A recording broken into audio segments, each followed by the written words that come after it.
બાલાસિનોરના જેઠોલી ગ્રામ પંચાયતમાં પાકો રોડ જ નથી. રોડ નહીં બનાવાય તો આંદોલનની ચીમકી. 10,000 લોકોનો રસ્તા માટે રજળપાટ. છતાં તંત્રનું મૌન. ઉકેલ લાવવા ઉચ્ચ કક્ષાએ રજૂઆત. બાલાસિનોર તાલુકાના જેઠોલી ગ્રામ પંચાયત વિસ્તારમાં આવેલા 5 પરા વિસ્તારમાં આજ દિન સુધી પાકો રોડ જ બન્યો નથી. સ્થાનિક કક્ષાએ વારંવાર રજૂઆત છતાં પરિણામ નહીં મળતા આખરે આ અંગે મુખ્યમંત્રીને રજૂઆત કરાઈ છે. જો સત્વરે કાર્યવાહી નહીં થાય તો આંદોલનની ચીમકી પણ સ્થાનિકોએ ઉચ્ચારી છે.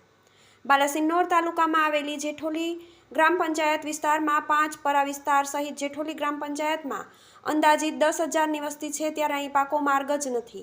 ગામમાં આવેલા પરા વિસ્તાર પૈકી લવારિયા અને વાવલી જે બંને પરા વિસ્તારોમાં 5,000થી વધુ લોકો વસવાટ કરી રહ્યા છે, જ્યારે આ બંને પરા વિસ્તારના રહેવાસીઓને આ જેઠોલી ગામ અને તાલુકા મથક સહિતના અન્ય ગામો ચોમાસાની ઋતુમાં અનેક વખતે પાણી આવવાથી સંપર્ક વિહોણા પણ બન્યા છે. ત્યારે આ વિસ્તારમાં 108 સહિત પશુ દવા કરવા આવતી ગાડીઓ પણ પ્રવેશી શકતી નથી.